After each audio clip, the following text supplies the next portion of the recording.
Bam! MC is in the house. What's up, folks? My name is Justin Garcia, also known as Master Chim, and welcome to the Warrior Stream. I'm here every Wednesday at noon Eastern Standard Time, usually taking a topic and doing a little bit of deep diving. Today, I decided to switch it up. I decided to go a little bit old school in that I'm just going to throw some topics out there, and I'm just going to riff a little bit. I'm going to interact with you guys, answer questions as you have them. I have some topics. I called today a Q&A, but, it might be a little bit more rantish than Q&A-ish. But you guys can give me your feedback as I go. But before I get into it, if you guys are not getting my emails, go to masterchimletter.com. Every single day I send an email. It's free. And I have a good time writing those emails. I tend to get a little bit more expressive in them than I can sometimes on these platforms. Although, I got to be honest, these last couple of years, these platforms have been loosening up a little bit. I'm starting to see all sorts of sightings of people that were sort of banished into the other dimensions, in years past. But sign up, masterchimletter.com, get the emails. Those of you that are interested in my mastermind group, I do have a mastermind group for men, and it is a group that I share my philosophies, my models, and frameworks on how to basically overcome the struggles that modern men are facing. I would like to say that they're exclusive to modern men, but a lot of them really stem from much older obstacles and much older frictions that men have to deal with. I would say the difference between now and way back then is in the past, we've had societies that have supported strong men, whereas now it's sort of like, we have to design these tribes, these groups, these syndicates, get into some technical tribalnomics language of people that are brought together on a mission, because they don't happen organically like they used to, right? There was a time where everybody was on the same mission because everybody lived in the same area, had the same struggles, the same seasons, the same, need for producing resources, etc. It's just not the case anymore. So we got to do these things now with a little bit more intent that might have happened much more organically in years past. And that was the thought process behind me creating my 3-Year-Olds Mastermind. So whether you're watching on YouTube or one of the Facebook channels, the link should be in the description. So what do we got going on over here? Wantu says, I have a feeling this is going to be a classic. Unfortunately, I can't make it. Well, that's weird, right? That's sort of like, have fun in the live stream. I'll see you later. I appreciate the comment. Jesse, what's up, my man? Good to see you. Johnny Hoops, what's up, brother, man? Good to see you. Aaron, one of my operatives up in Canada. Good to see you. I know there's going to be a good one from the thumbnail. Corey, what's going on, brother, man? Yarn Saxa, good to see you, darling. Aaron says, also, your quote and email today was awesome. I appreciate that. Two on Tom's in the house. What's up, brother, man? Frank the Killer, what's up, brother? We got Mark Norman, good to see you. My man, Big Phil, good to see you. All right, I'm glad you guys are checking in. Aaron said today's email had a good quote in it. Let me go back. Please don't assume that I remember what I wrote this morning. All right, the quote of today for this morning's email. And that's another thing. Every email, there's a quote of the day that doesn't always have, or usually doesn't have anything to do with the email itself. It's just a thought that I wanted to put out there. And the one for today was, it's better to earn your ancestors' respect than your neighbor's approval. So, yeah, I like that one myself. All right, so let's get into it. You guys can chime in as you want. And I got a bunch of topics here. One of them I'm going to start with, and I'm just going to go by the thumbnail, right? So I made the thumbnail, and that was sort of like a list of topics. I was like, instead of just having a list of things, because I didn't want to restrict myself to sometimes just to not go on tangents. I give myself this framework of point by point. And you guys have seen me do that. And a lot of times that allows me to get an organized position across. But today I didn't want to be sort of bound by that. So I said, you know what? I'm just going to put everything in the thumbnail. So starting off with fat kids. So here's the thing. If you got a fat kid, I've been talking about this for years. If you're fat, you're still not allowed to have a fat kid. That's one of the big things that people get hung up on. And I had an interaction fairly recently with a guy who is fat. He also has a fat kid, and basically was looking to rationalize why his kid was fat. And I'm going to get into too many specifics, but there's this idea of, just a kid being fat is obviously the symptom, right? It's the outcome. And it's obviously the root cause that I'm trying to get at. If your kid is fat, like I'll tell you right now, oh man, I don't have the picture here. I used to have it in my office, but I've actually got on a bodybuilding stage before in 1998 with no abs, right? So like in contest condition, I still don't have fucking ab muscles showing. And, it was funny. They were like, okay, ab shot. And I'm just like, doing most muscle. It's like ignoring them, just trying to hide that I didn't have abs. I'm just not built like one of these guys that's going to have an 8-pack, right? Like I hold everything here.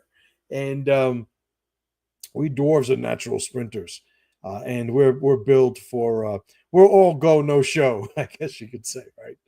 But the thing is, what am I getting at? If you got a kid that isn't shredded, like who gives a fuck about that? What I'm talking about are these fat, Cheeto eating, video game playing pussies that have never had anything in their fucking life tell them no. They've never had to fight for anything. Anything that they've got overcoming friction came by way of a process of whining and complaining, right? Not sort of persevering or fighting their way through it. And those are the kids that I'm talking about. I'm talking about the kids that are developing bad habits, the kids that don't think their body is supposed to be capable of something, or it's capable for one thing and not another. You look at sumo fighters, right? Sumo fighters are supposed to be these morbidly obese, athletes for this specific, purpose. And like whatever. We got fucking, parents with sumo fighters here. Like, I guess I'll give you an out for now until I do more research. But most of you motherfuckers with fat kids ain't raising sumo fighters, So if you got a kid that, he's just, he's just a little heavy. It's less about, that it's not about this, but it's less about the way the kid looks than it is about how healthy and capable the kid is. Is the kid confident? Was the kid introduced to his physicality? Is the kid a sort of introvert because they're ashamed of the way they look? Like there are things that are connected to what you're supposed to be doing as a parent that absolutely correlate, and I would say have more of a causal relationship with how healthy and strong physically you make your kid and how good of a job you do making a productive adult later on, right? So you guys with fat kids, like what the fuck, man? Like seriously, nowadays, I mean, and it's so fucking easy. Like I started homeschooling, 18 years ago? My oldest is 18. You had to buy fucking books and workbooks, and you had to write shit, and you had to do everything manually, right? Back when the world was analog, right? To some extent, obviously. But looking at what is available now, you could fucking go on ChatGPT and go, I need help. My 12-year-old son is a fat fuck, and I'm a fat fuck, so I don't know how to help my fat fuck 12-year-old son. Print out a fucking plan so that I can help my son be less of a fat fuck. And ChatGPT will fucking do all the work for you. It is that easy, right? So what is one of these root fucking drivers of this phenomenon that we still see? It's because, and you guys mostly know it, it's the parents. The parents don't want to admit that they're doing a bad job. The parents don't even want to admit, to some extent, some parents are worse than others with this. They don't want their kid to be in better shape than they are. better shape than they are. They don't want their kids to be shredded and strong and physically capable, and they're lazy fat fucks. They don't want that. Every once in a while, you'll have a parent that'll really invest themselves in a kid, and they'll live sort of vicariously through the kids. It's the soccer mom, the football dad, the baseball dad, the fucking jujitsu martial arts dad. Like, it's the guy who, the wrestling dads. I've seen it in the world of wrestling here, living in Pennsylvania. You have these guys that have never done a fucking thing in their lives, and everything is on their kid. Like, listen, I get it. They shouldn't be living vicariously through their kids, but you know what? They're living very powerfully vicariously through their kids because they're making their kids powerful at the same time. Like, I would prefer that than the guy who's like, you know what? In my family, we're just all fat fucks, and it's we all have a thyroid problem. It's like, yeah, I agree. Number one, but it's the cause of the thyroid problem that we're debating, I guess. So there is I would say, a very, very consistent position I have with this, where even my own physical shape, I've always been strong, obviously.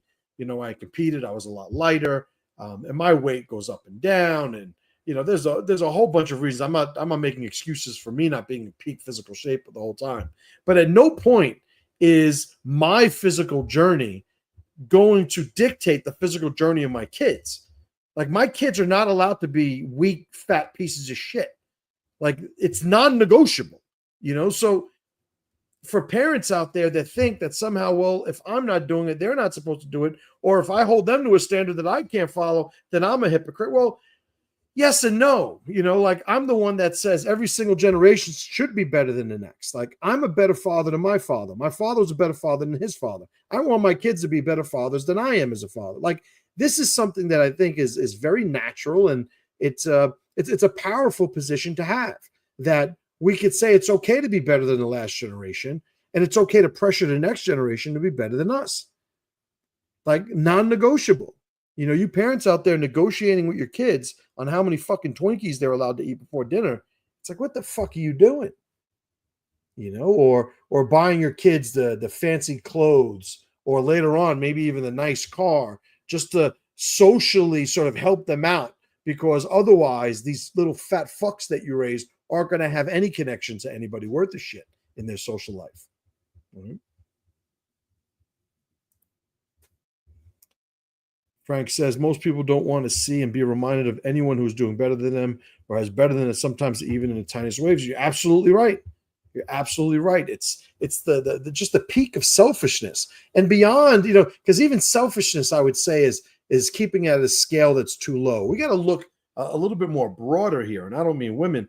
I mean that if you're looking at this issue from just an existential, almost like, evolutionary standpoint, like, who are the fucking parents that want their kids to fail? Who are the parents that want their kids? And this is, and the reason I even bring this up is, think about a couple of years ago when COVID was going on.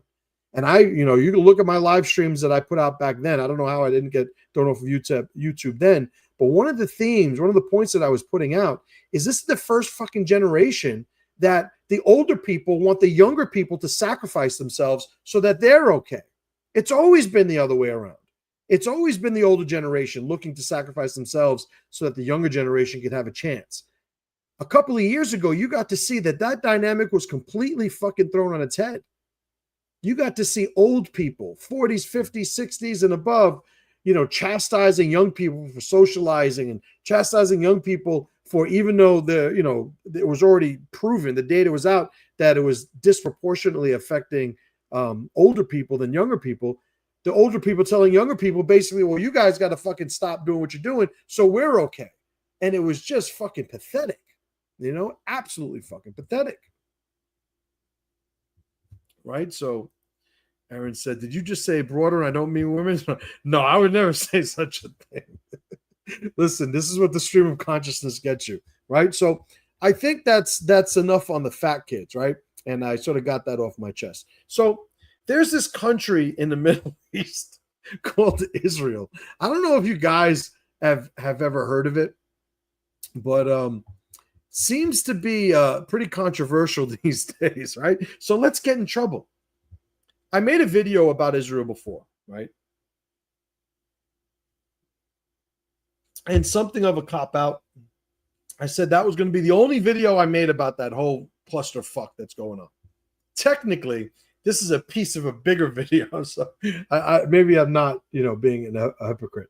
But Israel, let's break it down. Israel, if somebody asks me, do you believe Israel has a right to exist? It's like these are the fucking soundbite setups, the gotcha setups that just get in the way of actually having an authentic conversation. Do I think the country that exists has a right to exist? Like, what the fuck are you even talking about? What is that question supposed to even fucking mean?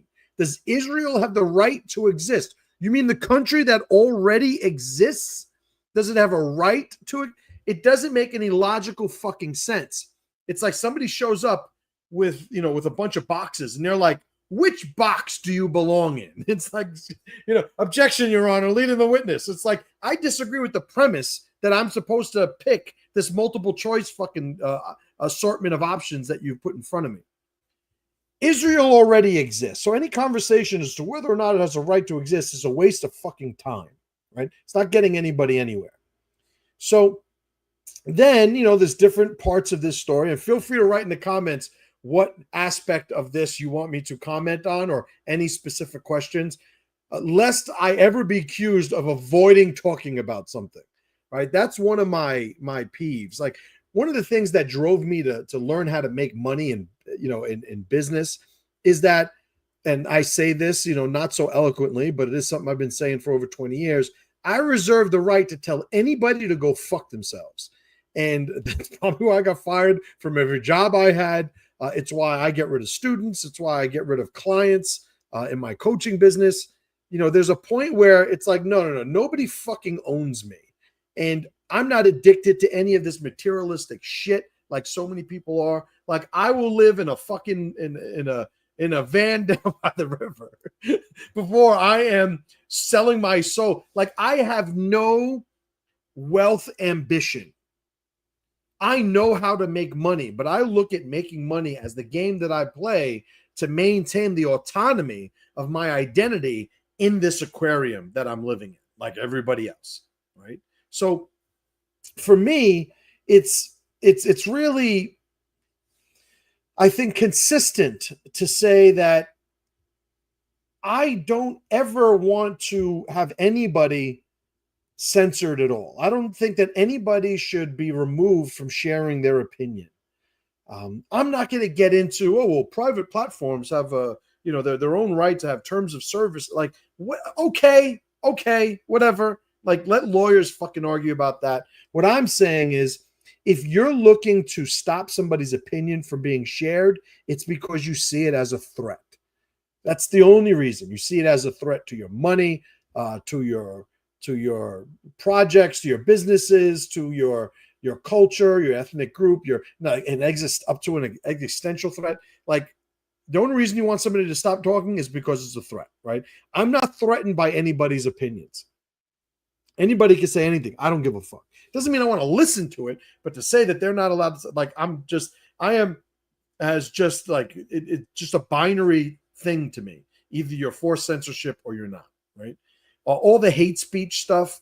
It's like, anybody, like, if you buy a book about hate speech, like how to tell something's hate speech, it should come with a fucking dildo attached to it. Like, free bonus dildo, right? Because that's the type of person that should be looking to discern between free speech and hate speech.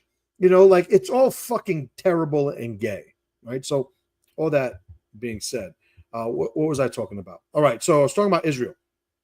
So Aaron writes, maybe I wish it didn't exist so I wouldn't have to hear people bitching about it anymore. Well, that's a thing, right? If it wasn't around, we wouldn't have to hear about it, because, we know that, holy fuck, do we hear about it. Johnny Hoop says, feel free to comment on the genocide. I'm so glad you brought that up. Oh, man, this is where, like, probably half the group already threw me out. This is where the other half might throw me out. I don't give a fuck about any genocide that's going on the other side of the world. Let me share my opinion let me start with the foundation of this. And I've spoken about this before. Anybody that's been following me already understands the context in which I say some of these things because it's relevant, obviously. I am America first when it comes to the socio fucking political goings on in the world. I think that my country is my priority. And any way that I look, judge, assess the value of other countries is within the context of whether it adds or removes value to my country. When it comes to Gaza and the Palestinians, they're in a fucked up spot. They're in a fucked up spot because they never became strong enough to overcome the Israelis.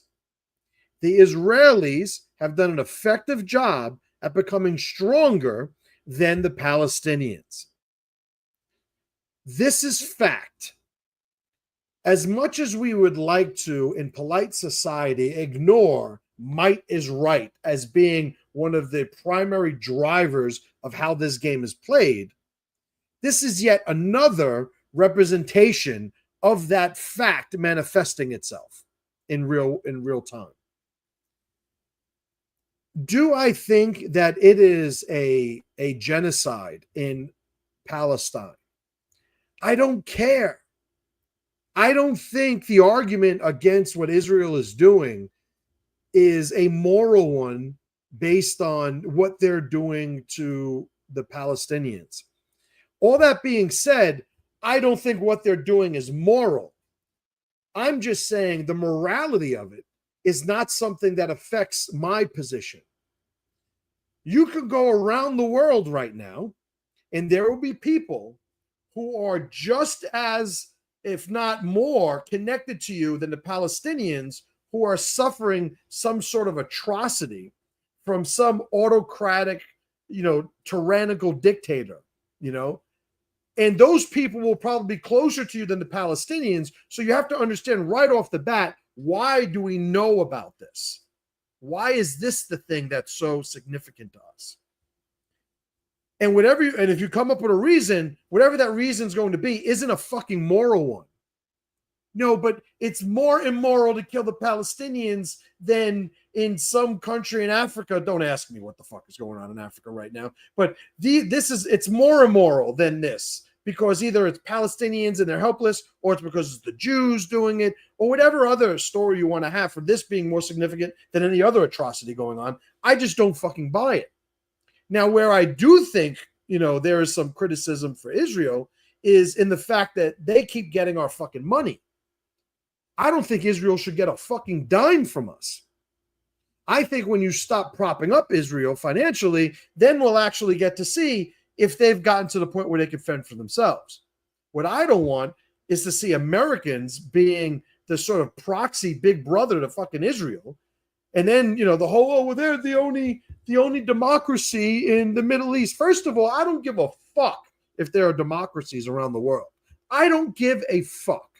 I am a big believer in the strength, the power, the significance of the U.S. Constitution and what it's done for the United States.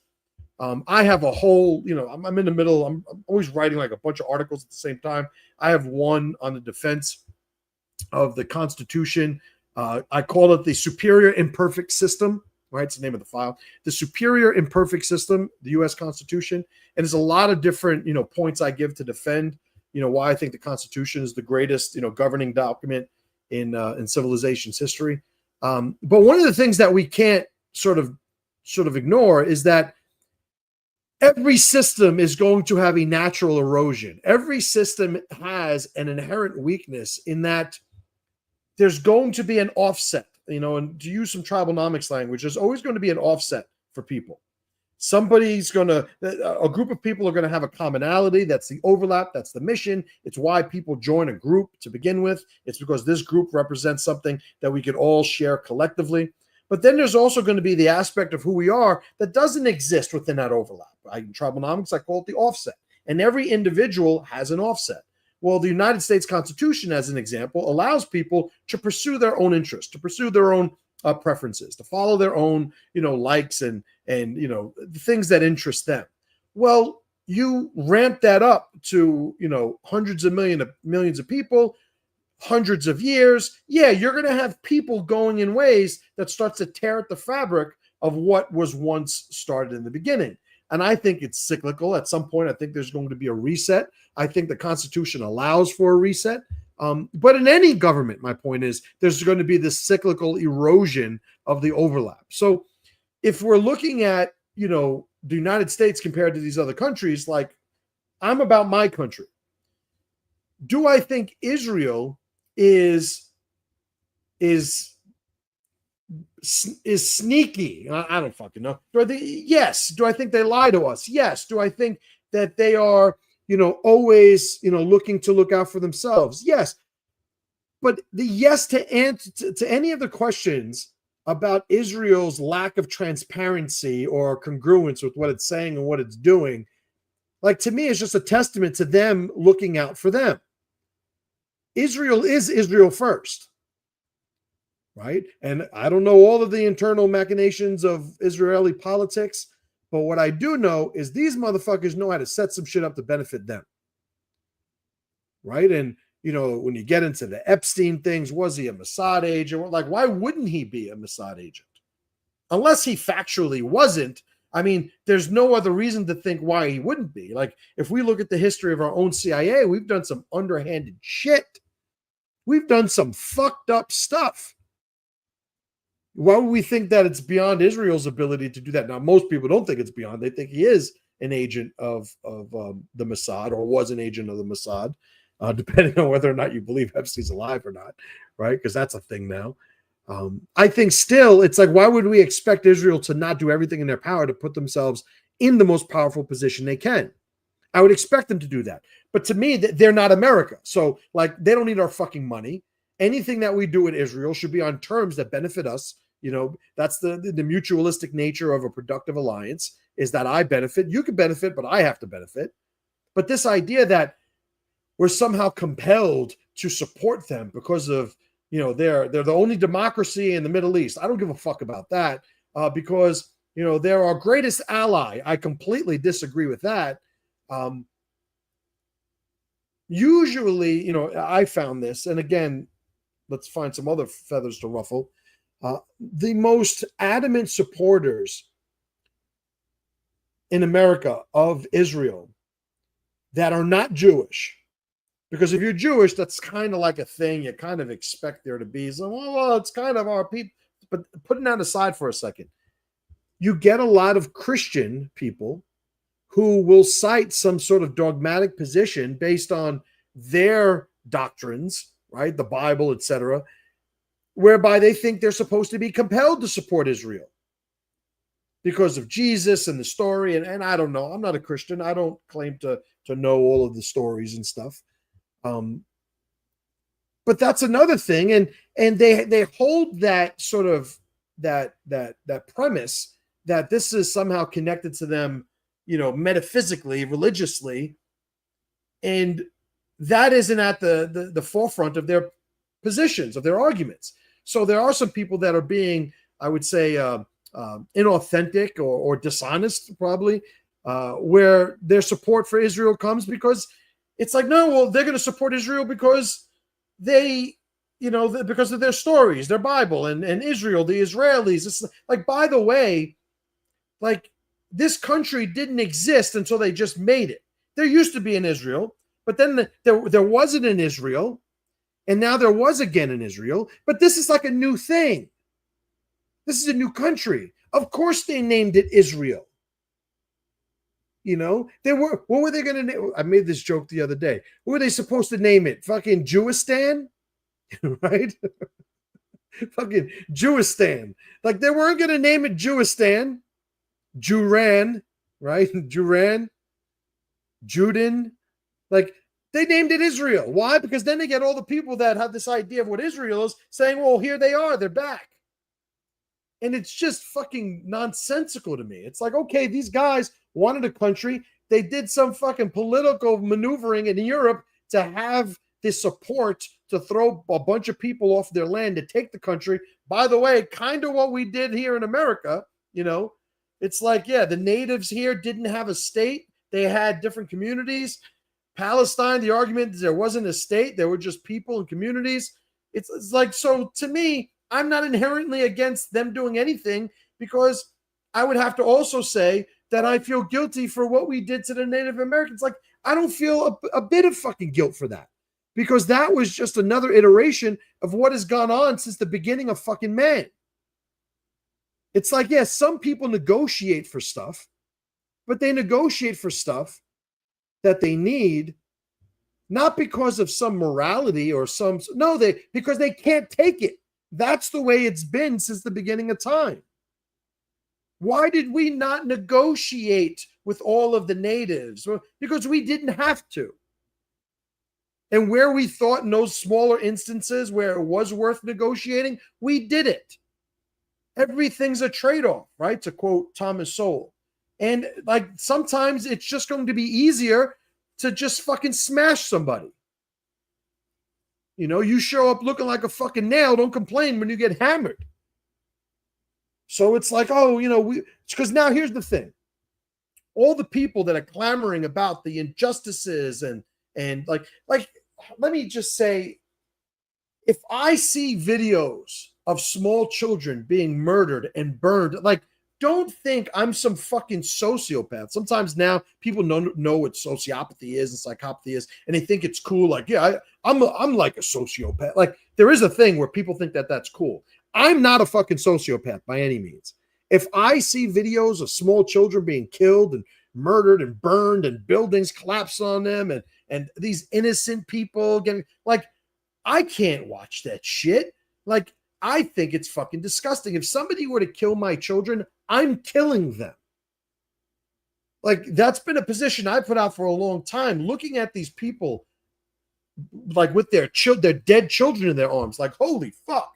It's like, yeah. But again, we just have to, if we're talking about things on a large scale, we cannot be pulled into the emotional processing of this, because that's how you're controlled.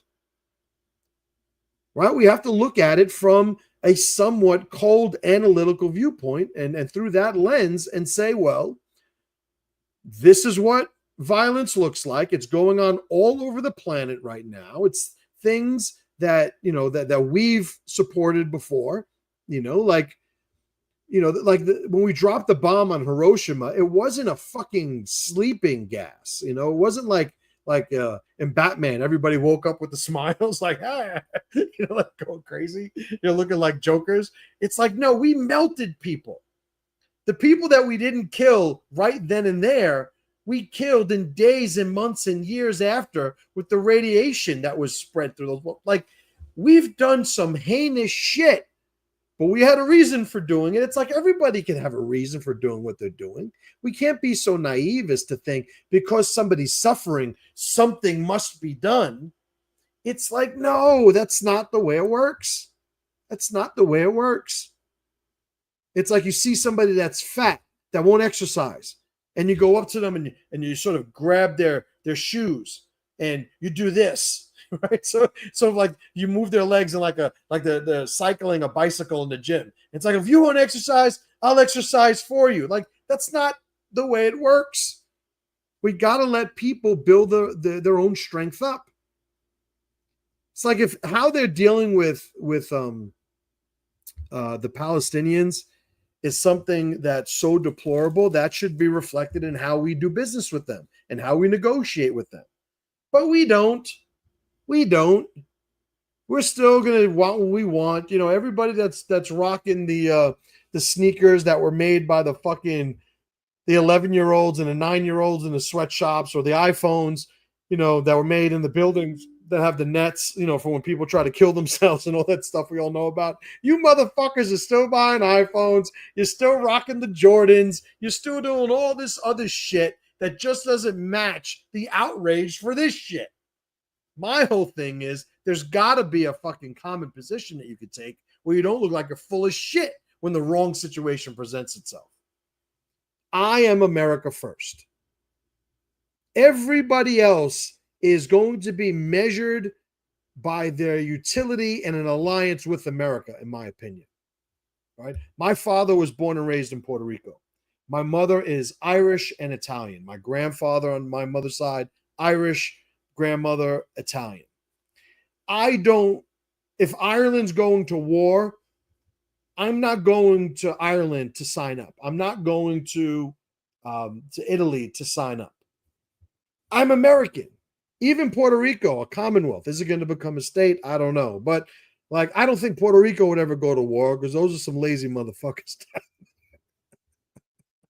What are you gonna do? What are you gonna do? But the thing is, I'm never going to be somebody that says, well, even though I'm America first, these people are just suffering too much. I have to do whatever I can to help them. It's like, okay, that's a way to be, by the way. Like, do you, like, whatever you're into. From my perspective, though, I'm not so naive as to think that this suffering is unique to this situation. And it would be hypocritical for me to be outraged to the point that I drop all of my obligations and responsibilities as American to go and invest in helping these people there. And those of you that do feel that way, listen, you have the freedom to go and do that. Just not my take on it, right? Just not my take on it. It's like, yeah, Palestinians are being overcome because they weren't strong enough to deal with it. Well, yeah, but, Israel has all of the, the Americans giving them weapons and this and that. Yeah, I know. How did they do that? Because they played the fucking game the way that it works, right? If you look at the history of the Jewish people, it's like there's a reason why they were getting thrown out of countries. It's because they knew how to fucking play the game. I don't fault them for that.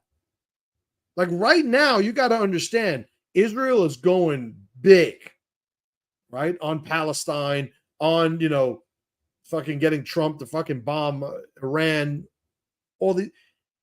They're really banking on their control, their alliances, their position, being able to withstand all of the criticism they know they're going to receive by how they're conducting themselves right now. And that's their confidence. The other day, what the fuck did I read? I watched a video up in Canada. Some fucking cunt up there, the politician in Canada, saying that people weren't allowed to go to the woods, right? Because it was going to fucking kill beavers or something, or forest fires. I don't know what the fuck it was going to do. And everybody was complaining. And here's the thing. Before I say this, I am not ever calling for violence. It is bad and immoral to be violent, right? But people that complain about politicians doing shit like that, you want to know why he's doing it? Two reasons. Number one, because he wants to. Number two, because he can, right? What is it? The Thucydides quote: the strong do what they will, the weak suffer what they must. I might be paraphrasing, but he didn't speak fucking English, so it's probably a good enough translation. It's like, yeah, what's to be a little less eloquent, the Kevin Hart skit when he talks about, I don't know who it was. I think maybe him saying to his uncle or something, you ain't gonna do shit. It's like, why is that Canadian politician doing this? Because they ain't gonna do shit. Same thing with Israel, same thing with the migrants that are doing crime. To say, like, unless there's a consequence that weighs more heavily than the benefit, they're always going to choose the benefit. That's just how it is. And this is just human nature, right? So all of the outrage, the moral outrage, to me, it's like, I guess that's something you could do on the internet. There's an argument that that's what I'm doing right here, right? But the position that I have is that if you're not going to fucking do anything, you're just fucking complaining. And if you're complaining without doing anything, you are actively normalizing the inaction as a response to what you're complaining about. You start complaining, somebody else complains with you, a whole bunch of you start complaining. Next thing you know, everybody needs a sigh and a deep breath because they're all exhausted from complaining, and not a fucking thing got done about what they were complaining about. It's like, anything that you complain about, shut the fuck up and do something. You guys have heard this before. This is an ongoing thing with me that I'm sharing, that I'm putting out there, right?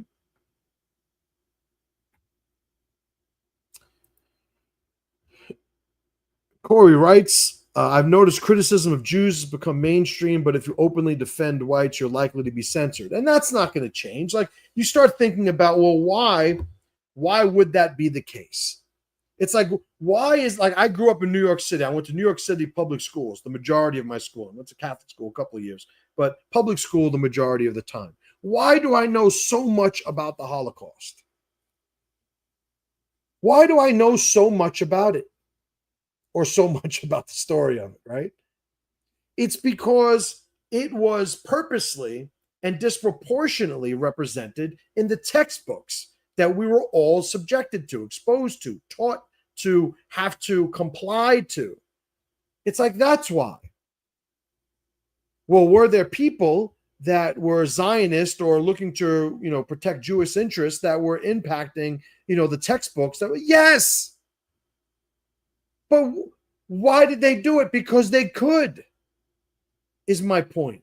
Like, don't ever be surprised when somebody manipulates you for their own benefit. It's to be expected, which is why being strong is better than being weak.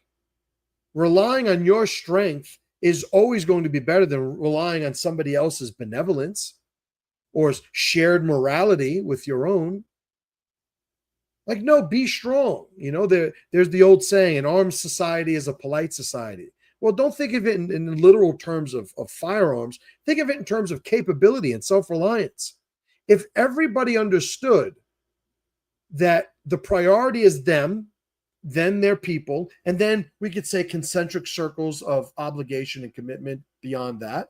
If everybody walked around and conducted themselves like that, everybody would be taking care of their own interests, and the alliances that would be formed would be functional for all parties involved. That's how it is.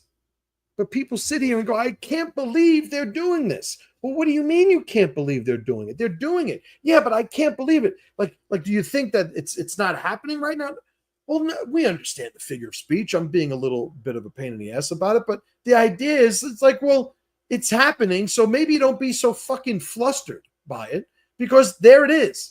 And it's happened before, and it'll probably happen again. I've had many people over the years through my coaching complain about people in their lives. Can you believe this guy did this? And if it was like a recurring thing with an individual, my reaction is always the same. Okay, let's say, the guys, my coaching clients complaining about Harry again. It's like, oh, and guess what Harry did this week? It's like, okay, before you tell me, just answer me this. Is what you're about to tell me that Harry did this week, is it indicative of who we've already established Harry to be? In other words, is this a very Harry thing that Harry did? Or is this completely new and Harry did something that you never anticipated or never thought possible in terms of what his capabilities were? Like, no, this is a Harry thing. So in other words, like, how about we just don't talk about it then? Because Harry's going to be Harry. Expect him to continue to be Harry, by the way. If you have somebody that's a thief and they steal something from you and you know they're a thief, expect that they're going to steal something in the future. And if they do steal something in the future, that's a testament to you not doing what was necessary to prevent that from happening again, not something that you're supposed to be all upset about because they didn't change the nature of who they were and what they did. Right? You're putting, like, blame, I've made this point before, blame is not a hot potato that it can only land in one person's lap when something happens that shouldn't have. There's enough potatoes to go around. Right? Tuan Tom first introduced me to the concept of there are no victims, only volunteers. We've had some great conversations on podcasts in the past about that. And the idea of it is when something happens, everybody that had any influence at all, we could say had some input. We could say that if it's done repetitively, they could probably develop a better approach, a better system, a better protocol so that they maximize, the better outcomes that they could have, that are possible. The drunk girl with the mini skirt walking down the dark alley at 2 a.m. If 1,000 girls did that and none of them were raped, that is not an argument that they are not going to get raped. You don't need to have 1,000 people, 1,000 drunk girls with miniskirts walking down a dark alley at 2 a.m. to say they should not be raped. Now, one girl has to walk down before you say, no, they shouldn't be raped. We already know that before any of them done it. But if 1,000 of them do it, doesn't mean that it won't happen. And if it does happen, we could say, yeah, like string the guy up that did it, do everything. But why the fuck are you drunk with a miniskirt walking down an alley at 2 a.m? That's not victim blaming. It's blaming everybody that should be blamed, right? It's not only victim blaming, but the victim is usually somebody who also had some influence in this. And again, this isn't even like a moral thing. This is just before and after, cause and effect. This input produces this output. It's clinical and it's math. You could do whatever the fuck you want. But when an outcome happens that was maybe low probability and certainly something that you didn't want, you can't sit here and act like you were wronged somehow. It's just not the way it is. I remember when Christopher Hitchens was getting interviewed. Christopher Hitchens, famous atheist, got cancer. He was getting interviewed, and the interviewer, podcast or whatever, asked him, you know, your whole life you've been railing against God, this and like that. Why do you think you got cancer? Obviously, you know, the implication being, you know, yeah, well, you fucked up now. You know, he heard you, so he gave you the whammy, whatever. And Christopher Hitchens responded, why not me? Which is the perfect response. It's like, yeah, he got cancer. What does all these other things have to do with the fact that statistically he was in, you know, the pool for people who were possible getting cancer, and he got something that was possible, that was to some degree probable, right? Low probability, but still probable, you know, just the same. And it's just an unemotional way of looking at the relationship between inputs and outputs. And because you're shown pictures, because you're told stories, because you are, you know, indoctrinated when you were younger, we tend to have this subconsciously driven, emotional laden reaction to circumstances that we absolutely have the wherewithal and capability of processing analytically, of processing, you know, logically, to process it in a way that aligns with who we are. You know, I haven't released my 3 Roads Manifesto yet, but inherent in the model that I promote in the 3 Roads, everything needs to align. It starts with the individual. Who you are aligns with who you're with aligns with who you are. Who you are aligns with what you see or claim your motive, your mission, your power, yourself to be. You know, your pure self, to use some tribalnomics language. The way that you create value needs to align with the people you're around, and that needs to align with who you are. These things get stacked on top of one another. There's an alignment there. And when you're able to look at things analytically, you're able to be loyal to that alignment. You're able to say, you know what? That's fucked up, but it's none of my business. Right? Things like that happen all the time in the city. People get set up. Somebody's getting accosted, something's happened, there's a big to-do, you know, some white knight comes over to save them, hey, just like that, and they don't know that they're in on it, and somebody gets them over the head or pickpockets them. It's like you wind up getting manipulated. And it could be, you know, benign or you know, insignificant, you know, in those cases, or it could be, you know, fucking Sonny getting gunned down at the Causeway in The Godfather. It's like, yeah, we know how to press your buttons and make you emotional, so we're going to actually design your assassination based on your own participation.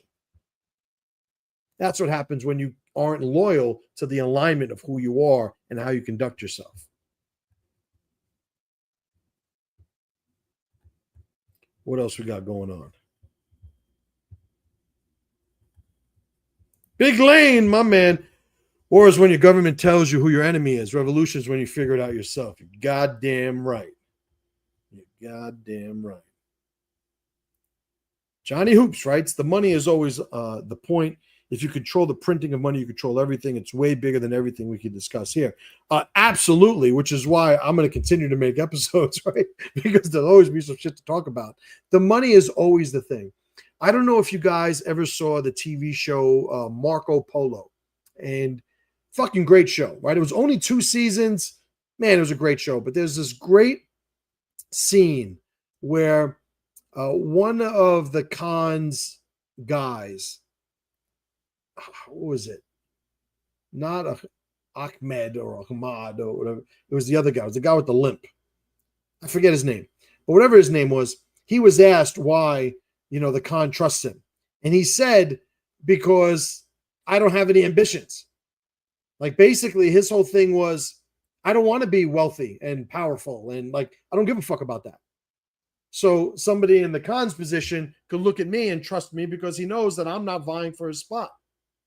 Well, for me, I don't want to be a billionaire. I don't want to own a Lamborghini. I don't want to be on a yacht, because notice how everybody that has those things, well, I guess not everybody, but I would say the prevalence of people who have those things, they can't wait to put it on social media to show the world of people that has no idea who the fuck they are, that they'll never meet, that they'll never connect with, just how proud they should be of them. And it's this feedback loop that is completely unnatural. You are more inclined to seek the approval of strangers than you are to seek the approval of people in your tribe nowadays. And it's designed that way. Like there are things that'll be invented a year from now, 5 years from now, that right now you don't even know exist. You haven't even conceived of this thing that'll be invented. But fast forward, 10, 15 years, those things that right now don't even exist, 10 years from now, there'll be a subset of society that thinks their entire life success or failure hinges on their ability to acquire it. Doesn't even exist right now. 10 years down the line, people, I'm a failure if I can't get this thing. And it's just a controlled way to be. You think of the Matrix, the movie, the character Cypher. It's like he just wants to go back in the Matrix. He's like, I don't give a fuck about this fight going on between just put me in there. I don't want to know any better. And there'll always be people like that.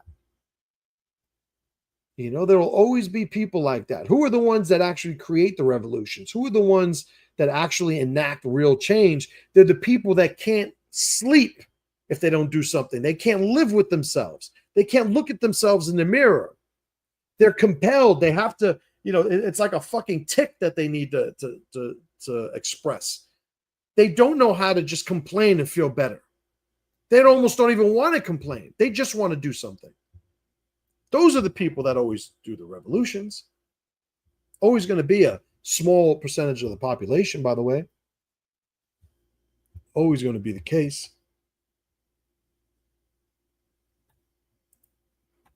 Johnny Hoop says, no U.S. money to any country ever. Right, unless we're buying something, right? Like, that's the whole thing. I don't mind doing trade. I don't mind productive alliances, but this idea of support, well, we're doing so well, we should help them out, and when you look at one of the good things about Elon with the Doge thing that was going on, all the ridiculous things that he was showing that the money went to, fucking ducks fucking in Alaska. I don't know if I made that up, but these things sounded just as fucking ridiculous. Like, oh, we're studying what type of porn will turn on a squirrel if we have to convince them to bang a chipmunk. It's like, what the fuck are these people doing? But somewhere in his big bureaucracy, it's somebody doing a favor for somebody else. Hey, I'll do this for you if you do this for me. Hey, remember that favor you owe me? Well, I owe this favor to this guy. So can you take that thing you owe me and give it to this guy? This is the incestuous nature of a bureaucracy. There's no oversight. There's no consequence.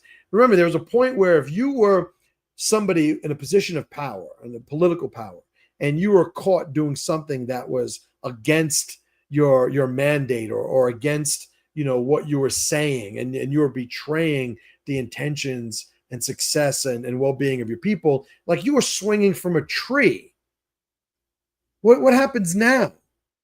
Not a fucking thing. Not a fucking thing. Hillary Clinton and the emails. What happened? What happened? Because you'd be locked up. Remember? Oh, it's a good thing you're not in charge. Oh, yeah, because you'd be in jail. Okay. Still fucking waiting. The only prison that bitch has ever been in is being married to that fucking philanderer. That's the only fucking prison she's been in. Oh, my God. Patrick says, what's up? Patrick says, unfortunately, Israel owns so many of our politicians. All right. So I agree. I agree with that completely. So here's something to that. You just reminded me at this point. Kanye West acknowledged that for a span of his childhood, he was giving his cousin blowjobs. Earmuffs, if there's any kids out there. You're supposed to say earmuffs before. Listen, you're watching a fucking MC live stream. That's on you if you got your fucking kids around. Or if this is like on your computer when you're at work. Like, you're fucking up. This is your last day. Kanye West acknowledged that he was giving his cousin blowjobs when he was, a young man or a teenager, whenever it was. The specifics, I don't remember, but that's the gist of it, right? Not exactly burying the lead there. Why would he do that? Now, the opinion of a kid giving his cousin blowjobs when he was a kid, like, let's just shelf that for a second. Just understand that in all likelihood, somebody knew that and was trying to hold it over him. And by him outing himself, nobody could ever hold that over him. Now, he's somebody who's an eccentric artist, musician, a little bit of a weirdo. So it's like, yeah, it was a news cycle or two, but now it's like, yeah, fucking Kanye West is crazy. Like, did you hear that he was blowing his cousin? Oh, that motherfucker's crazy. Like, so yeah, he can get away with that something a little bit more effectively than, I'm sure, all of these politicians that were either paid and it's not that they got paid so they're making good on what they were paid for. They were paid and want more money. They were paid and don't want anybody finding out all the money they had, all of the things that they were told to do that they did after they were paid. Or there's some other scam. Maybe it's extramarital affairs. Maybe it's some pedo shit. Maybe it's hookers and blow. Like, who knows what it is? But this is what happens. Like, anybody that says, power corrupts, absolute power corrupts, absolutely. I'm not down with that completely. What I think is that absolute power will take any corruptible component of who you are. And I would say that I would equate that to the misalignment that I talk about in the 3 roads of power. Like, when you have a little bit of a misalignment between you, your people, and how you create value, you have these things that could be exploited. And when somebody is given a significant amount of power, you see this scaled up to a point where it is supremely influential and dangerous potentially. I've said before, you guys have heard me say, I've certainly written about it a bunch. The worst thing to give bad habits is a bigger budget. Well, what happens to the guy who's a low level, like J.D. Vance, the Hillbilly Elegy? I thought that was a fucking great movie. I don't think it has anything to do with J.D. Vance. Like, what the overlap and offset is between, based on a true story, like whatever, great movie. I assign none of that, the good feelings that I have for the movie to who he is. I personally think that J.D. Vance has a gay vibe. just throwing that out there. I don't even know if it's relevant, but I will say that J.D. Vance has a gay vibe. The fact that he was a never Trumper and then just changed 180, but my man knows how to smile. He speaks eloquently. He's an incredible debater. He's a likable, charismatic personality. Like, at some point, people were like, he was like, I didn't like him because I didn't know, but now I know and I like him. People were like, good enough. Good enough. We accept it. And that's bullshit, right? That's fucking bullshit. He was an adult. He was already, he had already gone to Yale. He had already started, he had already won office. He was already in office. Like, this isn't somebody, when I was a teenager, I was rebellious. So I was like, fuck everybody, fuck this guy, fuck. It's like, no, you were already in the government when you were saying fuck Trump. Like, what information did you not know? Like how much more? Oh, well, after I spoke to him and like, oh yeah, because he's fucking keeping secrets and he let you in on some of those secrets. You're like, oh, I like you now. Like, get the fuck out of here. Like, how could you not think that the connection between fucking J.D. Vance and Peter Thiel is not significant and relevant to how he became part of Trump's administration? Like, how do you not think that had something to do with it? I often like to use the phrase from The Princess Bride. Like we're both men of action. Like, aren't we men of action? Lies don't become us then. Like, we're men of action. We understand the fucking way the world works. We're not somebody, by the way, that's going to get outraged by what the news decided to show us. Like, you should be better than that. Anybody that is, to use the Palestinian Gaza, the genocide that's happening there. Do I think it's a genocide? Yeah, I think it fits the definitional criteria of a genocide. But anybody that is passionately overwhelmed by the need to see justice there, like, listen, do you? Like, all I'm saying is, every time that you are shown something and you react emotionally, you are revealing a pattern that will be used to manipulate you. And that is exactly the evolution of news, the mainstream media. Right? That's exactly what you see. So does Israel own a lot of our politicians? Yes. What was the Kanye West connection to that? It's because none of them want what's being held over them to actually be revealed, because they don't have the fucking balls to do it. Kanye West, he was like, fuck it. Oh, by the way, I was sucking my cousin's dick when I was a kid, and he threw that out there, and it was like, oh, okay. I guess that's what we're doing this week. Or that's what we're doing today on X. We're talking about this. But he did it, and everybody's like, I don't think there's anybody, like, there's literally white kids still playing Kanye West Hitler song. Like, even though Kanye did it. That's what happens when you don't give a fuck about what somebody has over you. It's like either you comply or you lose all of this. As soon as you don't want all of that, all of their power evaporates, right? All of their power evaporates. But I agree. Israel has a very dangerous and dysfunctional relationship with our government. And because I believe in the primacy, the priority, that because I'm America first, it's like, yeah, who the fuck are they? Why the fuck are why do we have elected officials with dual citizenships? That should be something that's abolished. Not for citizens in general. The water starts to get murkier when you do that. We're talking about hundreds of millions of people. But elected officials, if you have a position in government, you should have to renounce any other citizenship that you have. Everybody in government that's connected to our legislature should be 100% loyal to America. That should be the expectation, and that's what the reality should look like on paper. Phil says the U.S. citizens should come first no matter what. I completely agree. Patrick says the Israel in the Bible is not the Israel state in the modern world, right? Like, to me, and again, I'm not a Christian, but it's like, why is everybody like, oh, we got to support Israel? Like, this isn't the fucking thing that we're talking about back then. Like, all these Jews are like from fucking Poland or something. Like, what the fuck are you talking about? By the way, anti-Semitic, like, the Palestinians are more Semitic than the people in Israel. Like, don't you fucking guys understand that, right? And it's just frustrating, admittedly, when you have people that it's like you got to catch up.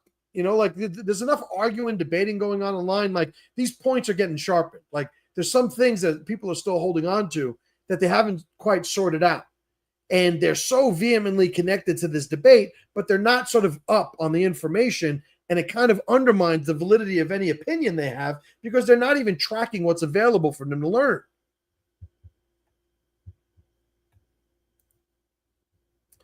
Lane says, will to power, 100%. Like, if you guys don't know, I am as loyal to Nietzsche's work as I think it gets. And I have not read everything that Nietzsche wrote. I've read a great deal. I have pondered upon his stuff, to great lengths over my life. There is a drive that men have, which Nietzsche calls the will to power, that I completely agree with its premise. It is the thing that it's not about self-preservation. You'll get a lot of Schopenhauer's opinion of, it's just self-preservation. And, at some point, I think when you look at it as self-preservation, you start to become nihilistic because you're like, well, I don't care about this. The struggle isn't worth it. This, that, the other thing. I think when you adopt a mindset that what we actually have is a will to control our circumstances, a will to make what I label in the Three Roads Manifesto, it's, making the world respond. We want to make the world respond to us. I call that external power in the Three Roads Manifesto. But that is that power in the will to power. It is to become more significant in driving the outcomes that we experience and see. And I think the more people that train themselves in building up and accommodating and leveraging their will to power, the more they will lead a life that aligns with who they are, right?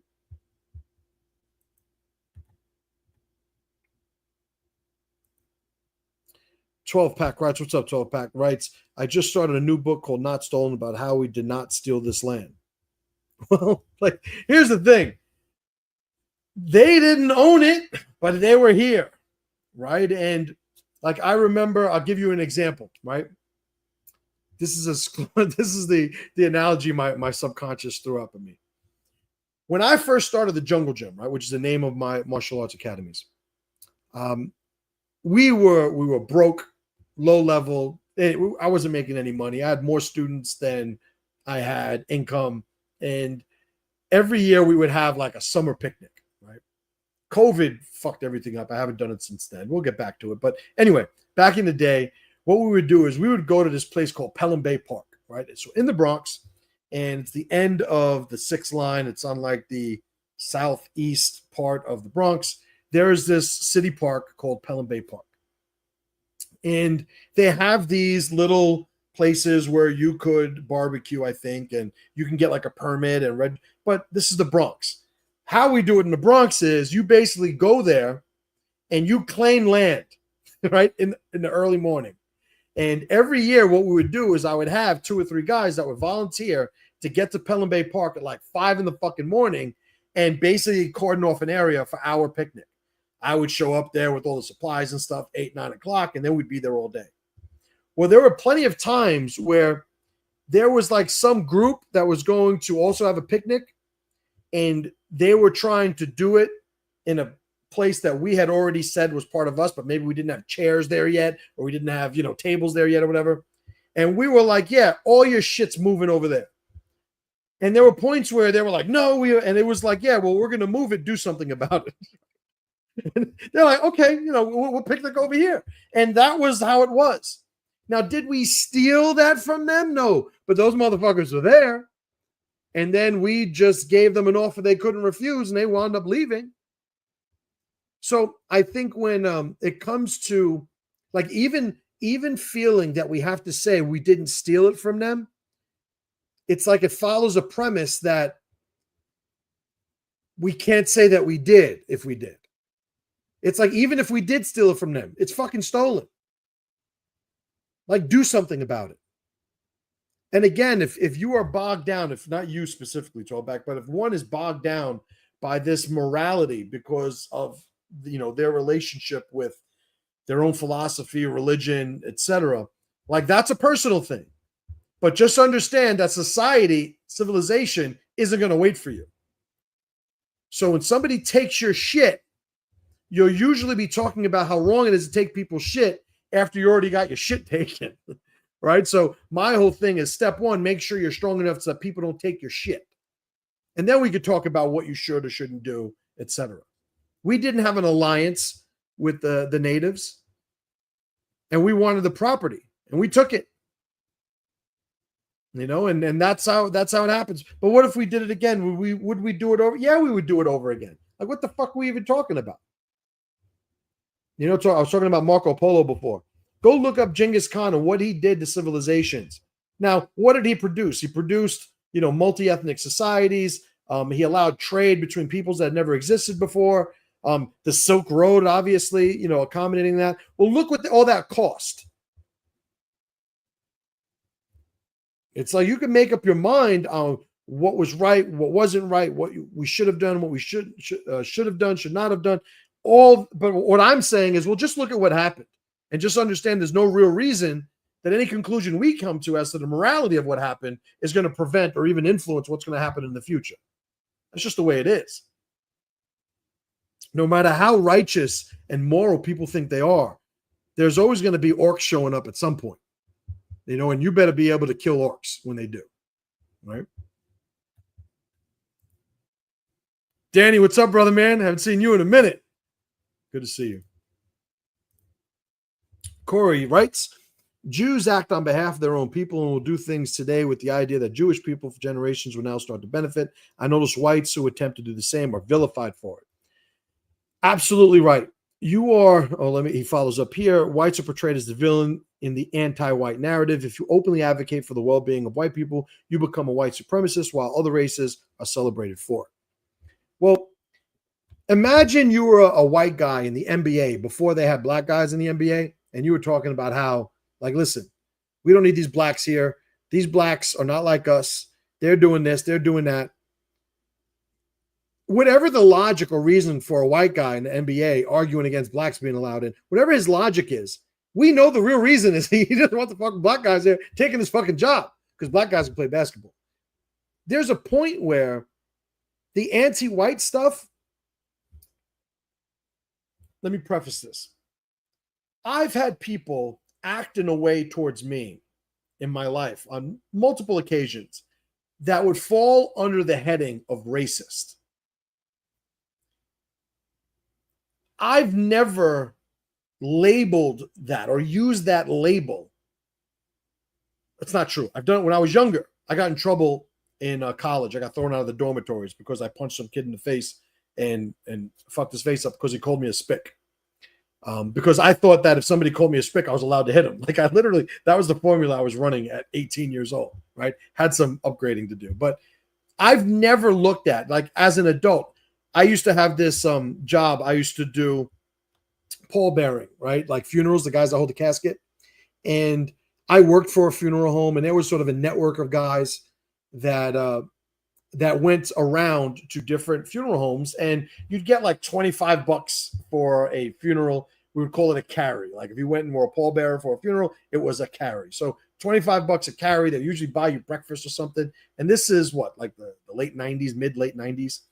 And I remember at some point when people would ask me my name, I would say, instead of Garcia, I would say Garciano.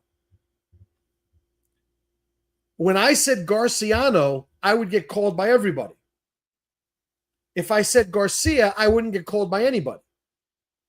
I was still me. I still looked professional in a suit. I was still strong. I was still, on point. I followed directions. I was a good person to have on a carry, but if they just judged me by my name, I wouldn't get called. I could sit here and say, that's not right. These people are racist, or I could actually get paid for working. I think there's a priority that some people need to have when it comes to, and I'll get to the white thing directly in a moment, but people need to understand just what the motives are behind people's actions. There's such an inclination to take things personally and allow the rebuttal to what somebody has said or done to come from a personal place. And I think when you do that, you're still being manipulated. It's like you can't be racist towards me. That's not the battle to win. The battle to win is to understand why they're doing, what outcome are they trying to use this methodology to produce. So the anti-white stuff, understand that the more we have a pride in any European ethnic identity, the more of a pushback there will be for immigration, which is not only cheap labor, but it's also votes, eventually. It is a way for people to be controlled by outcomes, by resources, where somebody who has a pride in who they are, especially if it's based in the European identity, that they can only be rewarded through that identity. People that come here from a third world country, It's like, if you vote for this person, do what I say, go to this thing, fill out these papers. I'll give you this amount of money. I'll give you a card for some food. I'll give you an apartment. Like, they're going to say yes. And I don't fault them for saying yes. But there's a certain point where we understand these people are connected to their survival. And when they come from different countries, they each have these enclaves before they consider, assimilating into the culture and fabric of an American identity. But the European identity, the white identity, that is more overlapped with the American identity more than anything, which means you're just not able to be controlled if that's where your loyalties lie. I'm trying to get a conversation with, and I haven't sent any emails. I should say, let me phrase this properly. I want to have a conversation with the guy who is running the whites only community down in Appalachia somewhere. I don't know where it is, Virginia, or I don't know, but it's down south somewhere. I saw him pop up in a bunch of different social media features. Somebody sent me like a clip about it, whatever. Because he is exactly facing. I remember years ago I spoke about Orania, which is like a white community in South Africa, where the Afrikaner people basically were like, listen, we're going to do our own thing here. And you go there and it's like, yeah, it's an Afrikaner fucking culture. It's like everybody's leaving the doors unlocked. Everybody's helping everybody, like all those different things. Understand that any pushback against those types of communities, they could say it's racist. They could say this, you should never apologize for being a man, right? First t-shirt ever made. But beyond that, or at the next level of scale where identity is concerned, you should never apologize for being who you are. So anybody that says, well, if you say you love you, that means that you hate me, like that's manipulation, that's control. That is a strategy that can only exist and actually produce an output in an aquarium. Complaining about racism and all these other abstract things, those things only sway behaviors in an artificial environment. In a natural environment, those things are fucking gibberish, they're noise. Imagine a bunch of people in a survival situation in the wilderness somewhere. And you have a guy who says he's a woman, who says, he can't help doing the physical stuff because he's about to have his period, right? It's PMS. I'm PMSing, right? It's a guy. It's like, motherfucker, you're going to be starving if you don't get the fuck up and help with everything. So there is a sort of a rigid accountability when you strip away the artificiality. But we live in an aquarium, right? The Matrix, however you want to label it, this artificial rendition of society. And all of these things are like these, to use some Matrix, the movie terminology, like these are like runaway programs, like a guy like Al Sharpton. That's a master of the aquarium, right? You put him in a natural situation, he can only exist politically, manipulating and controlling people through the seams of their emotions, right? The misalignments of who they are in the three roads sense. Like, you put him in a natural setting where there is none of that manipulation to be had, he's going to have a fucking rough go of it. At a minimum, he's not blowing his hair out looking like fucking Tina Turner, and fat as fuck, complaining about, white people on the fucking news. Like, that shit ain't happening. You put him in a natural situation. But put him in the aquarium, that like you did, that's a fucking runaway program right there. That just like in the Matrix. That's somebody, it's a master of the aquarium, right?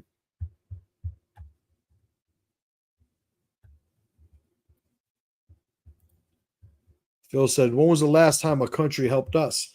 Well, I'll be honest, like, there's an argument that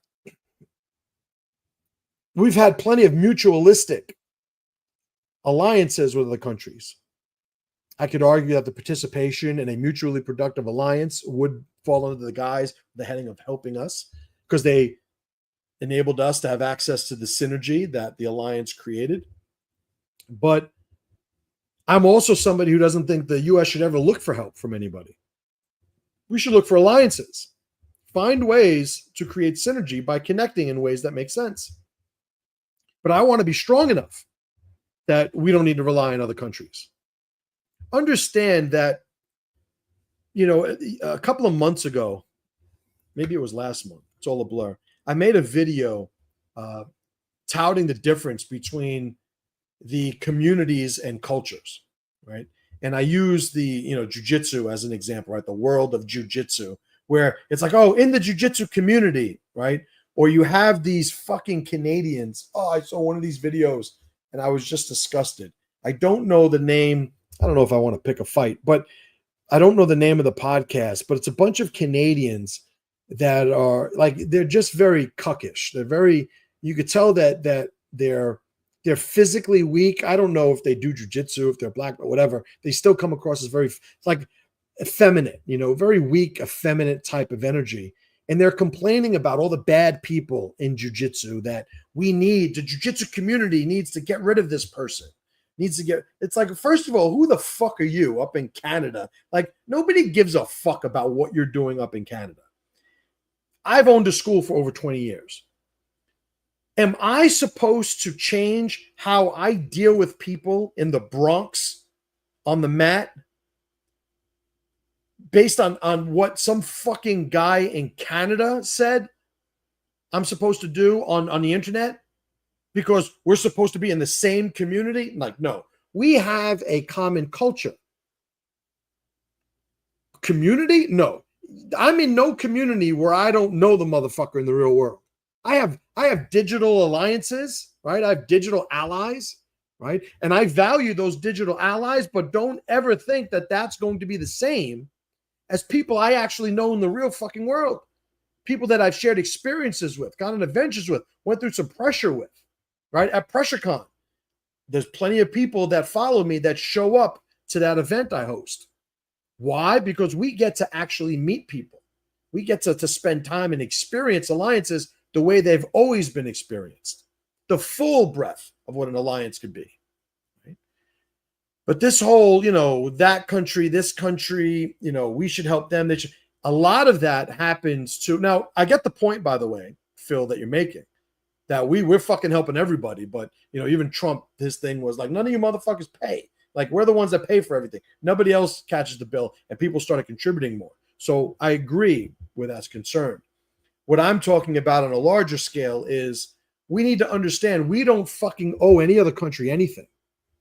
And if they don't want to have a productive alliance with us in a way that creates a synergy, and it could be win-win, right?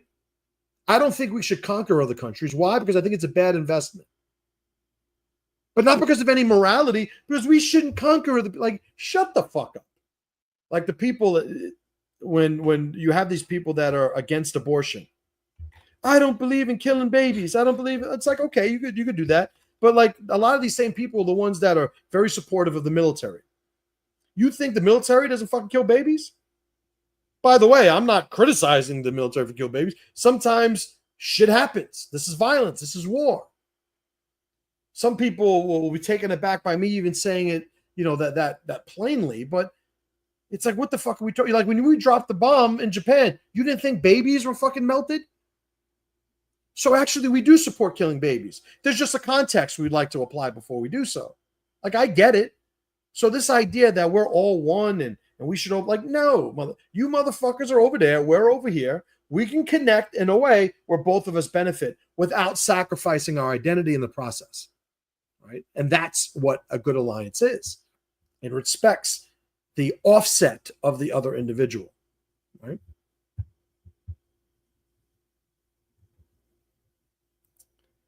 Aaron says, apparently people are getting fined up to $25,000 for going into walking in the freaking woods, which is insane, right? So buddy of mine, Canadian, his name is Nico Lagan, Lagan. He has a podcast. I just saw him. That's why I heard about this whole going in the woods thing, which is like fucking bananas. There was some Canadian guy that actually called the police and said that he was going, like basically orchestrated him getting this fine because now he has the ability, he has the standing to bring him to court and legally start this battle. But yeah, here's an example of a motherfucker, the guy that went up to the woods and did it on purpose. He's doing something, right? And that we have to understand. Now, it's not that everybody has to do something. Some people got shit they have to do that's more of a priority. But just understand, this is how it's going to be done. Just don't ever think that complaining about it is going to be the thing that does it, right? You can complain, just don't only complain. These people should be supported. They should be propped up. They should be talked about. You know, people that have the ability, like the young people that don't have anything to lose, like, yeah, you're the people that are supposed to be doing that, right? Let's get into, I promised somebody I would talk about Nick Fuentes, right? Talking about young people who can afford to do stuff. I like Nick Fuentes. I support Nick Fuentes. I think Nick Fuentes is the one right now that is most authentically representing his views. And that authenticity, that consistency, the unapologetic nature of his delivery, that is what resonates with so many people. Somebody like me, like I'm 50 years old. I'm married with 4 kids. I was a professional fighter. Like, I don't know how much I'm supposed to have in common with a 25, 26-year-old virgin from Chicago who's a Catholic, who thinks there should be a king, I think. Yet, I like Nick Fuentes. I like that he has these charged conversations / debates in good faith. Tucker Carlson is somebody that I like, somebody I have respect for a long time. I didn't like last week or 2 weeks ago when he and Candace Owens were chastising Nick, and Tucker was calling him gay. It's like, come on, man. You're better than that. You're better than that. Maybe you're not. I don't know. But I thought you were better than that, Tucker.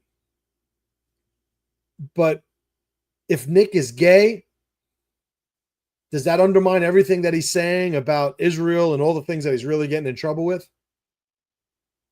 Because, yeah, he's religious, he's Catholic, he has a lot of positions that that maybe it's not obvious, but I obviously don't agree with. You know, like I think he wants a monarch or some autocratic, he supports more of an autocratic type of relationship. He wants to make the president, have a lot more power than he has. Like, I understand his logic. I understand where he's getting there. I think that that there may be some preference differences between the way I see, society being and the way he sees society being. Not like it's hard to say that I disagree with him on what type of government that we should run in America without acknowledging that we may have different preferences of what we want the outcome of that government to be. Right? So if you look at what he wants the outcome to be, his choice of how he wants government to be might be appropriate. In which case, yeah, I think he should want that type of government given the preferences and the outputs that he wants to produce, whereas I may have something different. I basically want to be left the fuck alone, but not to just harp on me, the offset between me and Fuentes. The overlap is he talks about how people are being owned. He talks about the lack of accountability. He talks about the very curious syndicates that are formed behind the scenes that sometimes reveal themselves. Just recently, Milo Yiannopoulos, I think his last name was on Candace, and Milo was here a few years ago, making a stink. No pun intended, because he's gay. But he was rambling on years ago about a lot of things that I had a lot of overlap with. But there was this thing where he was this effeminate gay dude. And it's like, there's a point where it's like, I remember like Jack Donovan. Jack Donovan wrote The Way of Men. The Way of Men is a solid book. I won't say it isn't. Jack Donovan and I got along. Jack Donovan's gay. At some point, I think the gay identity of Jack Donovan just revealed itself to be the thing that would be an insurmountable level of offset. At some point, Jack Donovan acts like a gay guy. He has all of these great beliefs. He has all of The Way of Men. It's a solid fucking book. One of his books I got a shout out in. He and I, we got along, and I don't have anything against Jack Donovan. He's not my enemy by any means, but it got to the point where it's like, you know what? I don't think a gay guy needs to be at the tip of the spear. The jokes write themselves. But let's be adults for a fucking second, people. Stop joking around.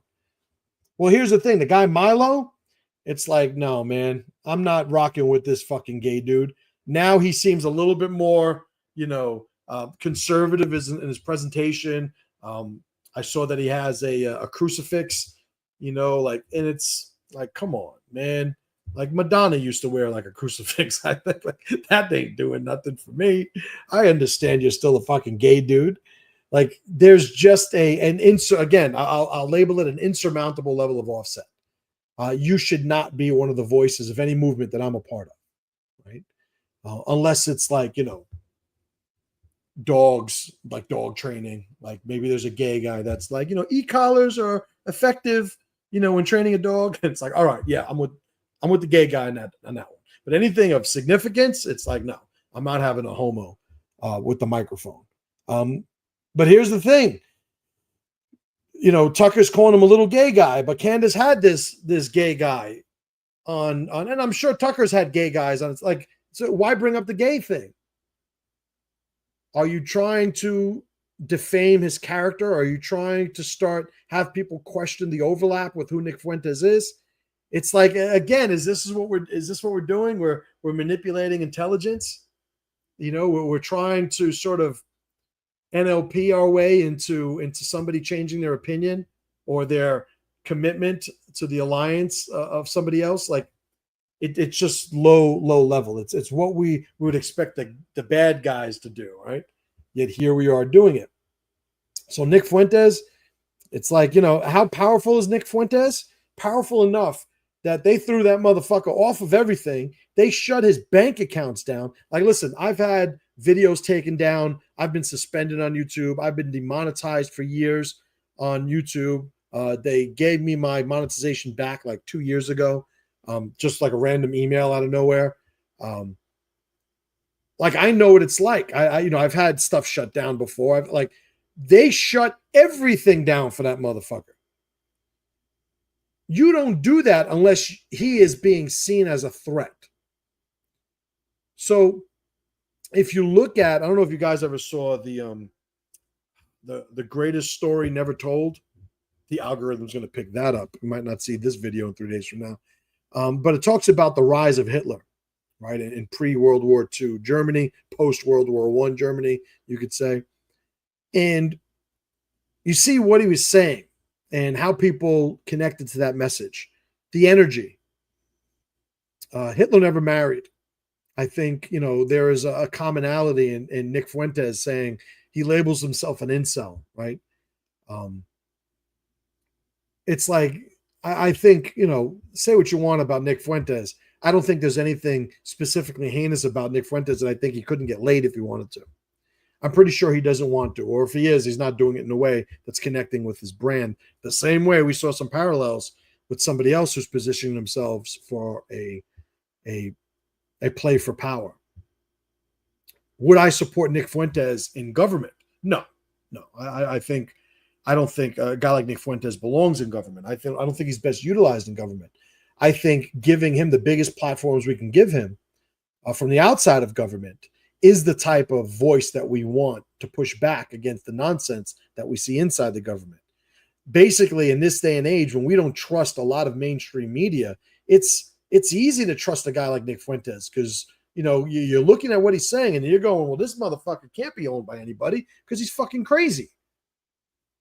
He had such a great fucking clapback against Candace and Tucker last week where, oh man, he was on fire.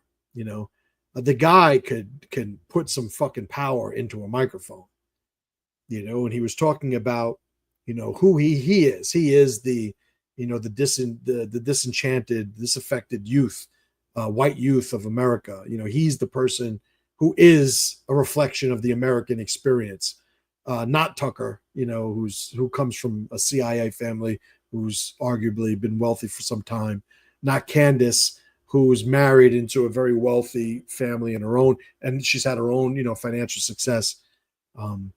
Like he drew just a powerful line between who he is and who they are. And it was amazing. It was one of those times where you'll see somebody, just go off the head, and it's like, yep, like that's going to be played, in society for hundreds of years. I think it was that good when you look at this point of society where we are politically, like that little thing on that voice on the right on media, like that is as significant as anything you'll find. I like Tucker. I like Candace. I do think that for all of the good work they've done, I think there is a limit to what they can do because they do operate within the mainstream to some extent.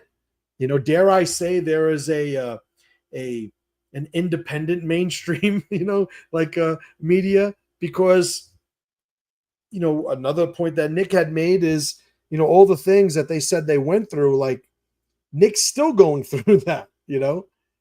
I look at all the channels on YouTube that are making a killing by showing Nick Fuentes clips, because Nick Fuentes doesn't have a YouTube. I don't think he's allowed to have a YouTube. So you have all these other channels that, like some of them, 30,000 followers, 50,000 followers, and all they do is show Nick Fuentes clips. It's like it's going to be a rough fucking time when Nick Fuentes is allowed a fucking YouTube channel. But whatever. But the idea of it is, imagine being the guy that's not even allowed on a platform and everybody still is sharing him everywhere. Like there's just power there.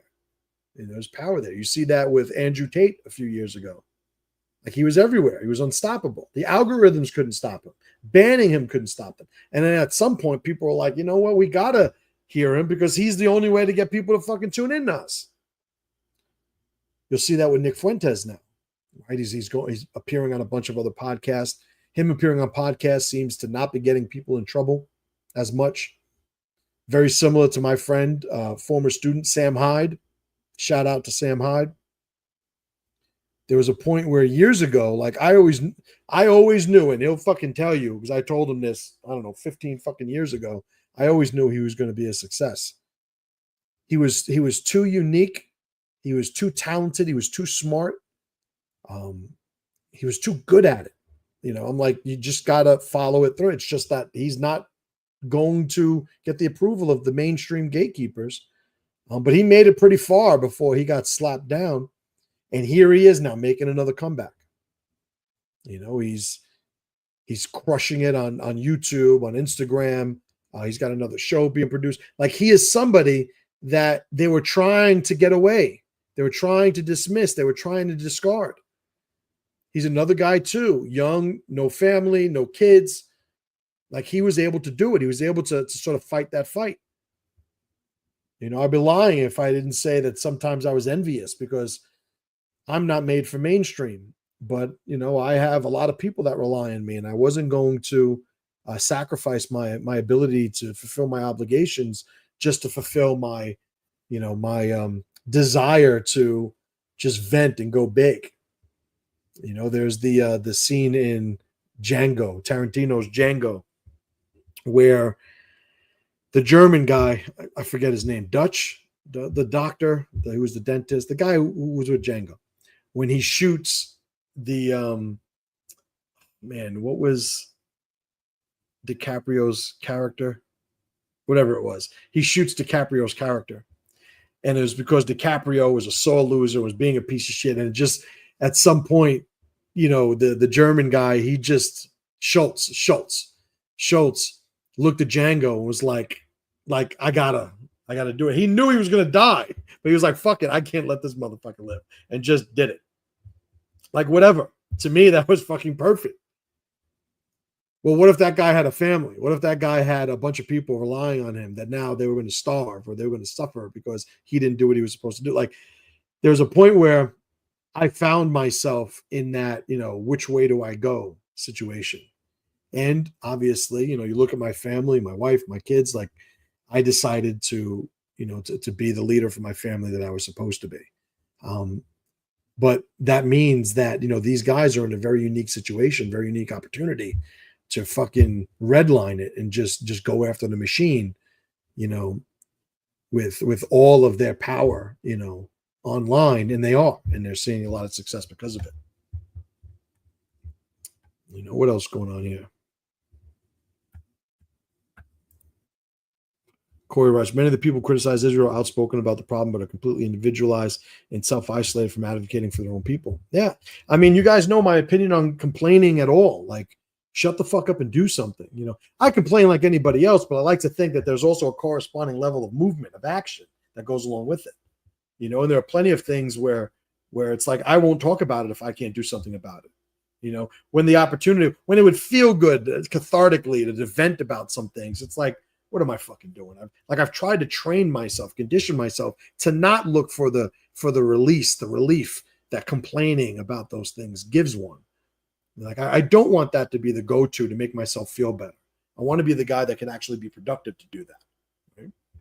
But yeah, there are plenty of people out there who will complain about the control of this country or that country.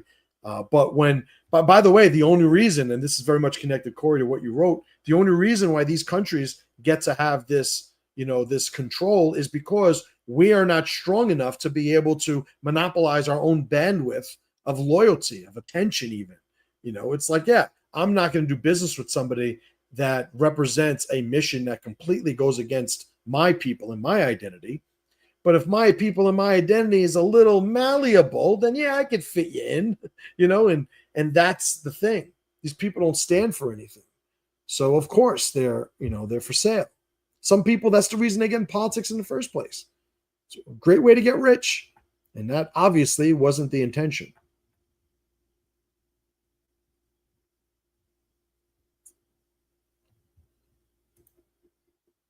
Johnny Hoop says we need to bring back tree swinging.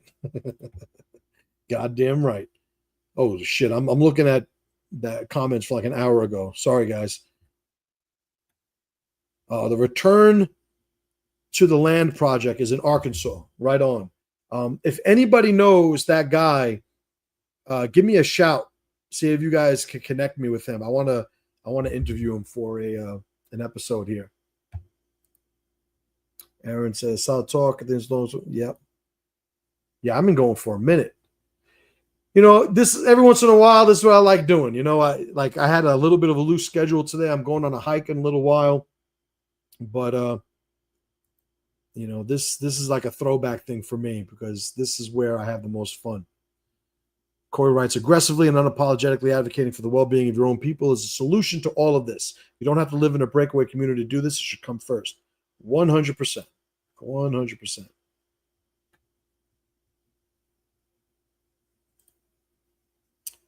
Yarn Saxer writes, he's a douchey little weasel, says all pagans need to be eradicated. I agree with some of the things he says, but that isn't one of them. Oh, are you talking about Fuentes there, Yarn Saxer? If you're still on, give me a thing. Oh, Corey writes, true, Yarn. He also speaks on behalf of the white people. But when law enforcement asked him about him being a white supremacist, he said he can't be one because he's so that is what Fuentes. Yeah. And you know what? And here's the other thing with Nick Fuentes. He's young, you know, and, you know, I think I touched on some of this before, but like I could see him looking at the world the way he does. He's Catholic. He's young. He's, you know, disaffected. He's disconnected from tribe. So it's like, yeah, he has some opinions on these things. And, you know, how do you show that you're pro-Catholic? You proclaim to be anti everything that's not Catholic. Like it's like to be expected, you know. It's like asking like whenever they would ask Khabib, the MMA fighter, like whenever you see him interacting with women or talking about women, like he's a fucking devout Muslim. He doesn't want to talk to you if you're a woman. He's certainly not physically touching you. He doesn't give a fuck about women fighters. There are no women fighters in his camp, his country, you know, like, but you also know that, yeah, well, he's a devout Muslim. This is how he's going to act, you know, and people are willing to bypass that because he's a great fighter. And it's like, yeah, we need him for this. That whole thing is another thing. For me, the Fuentes is a lot of the same thing. You know, I'm a pagan. You know, I'm somebody who believes in systems that have since been discarded, you know, by the first world, by Western civilization. But that's my business, you know, and anybody that's another thing. Like one of the events I do every year is the Modern Warrior Conference. One of the guys that does it is Bill Rapier, a retired SEAL, like one of the most incredible warriors I've ever met, I've ever known. Devout Christian, Like, I believe his parents were missionaries. I'm very good friends with Bill Rapier. You know, where it comes to religion, we probably could not be more opposite. But that doesn't affect the overlap that we share in the things that we do as allies. You know, so it's like, yeah, you get it's like when, if you guys saw Fuentes when he was on Candace Owens and she started asking about IQ differences in race. I give him credit because, number one, it's like he wasn't the one really driving that in the conversation, but he didn't back down at all. But it's like, you know, and then interracial marriage.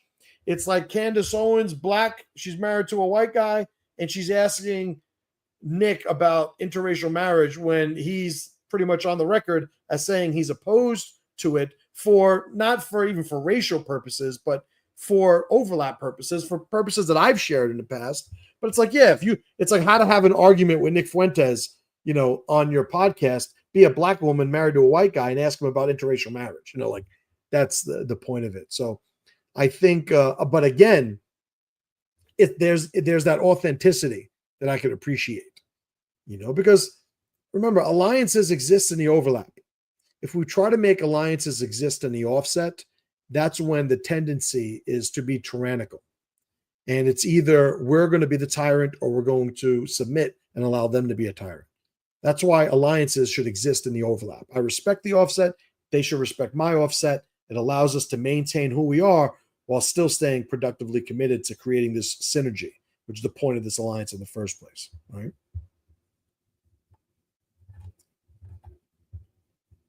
All right. Al-Jitsu! It's one of my favorite people on the planet right there. Good to see you, brother, man. Hope all is well.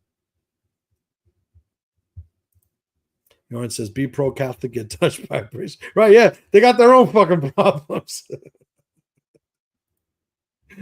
All right. Holy shit. I've almost been going 2 hours. Guys, I'm going to end it here. I'm starting to lose my voice. This was fun. I appreciate you guys for hanging out. Any of you guys are still watching? Yeah, there's still 15 of you guys watch, something like that. If you're not getting my email, masterchimletter.com. If you're a guy looking to join my mastermind group where we have powerful talks and I share systems and frameworks for getting more control of your life, you know, increasing your power, go to threeroadsgroup.com. Link is in the description. I appreciate you guys. This was a fun one. And to all you brothers and sisters out there, I'll see you next week. And as always, pressure to power.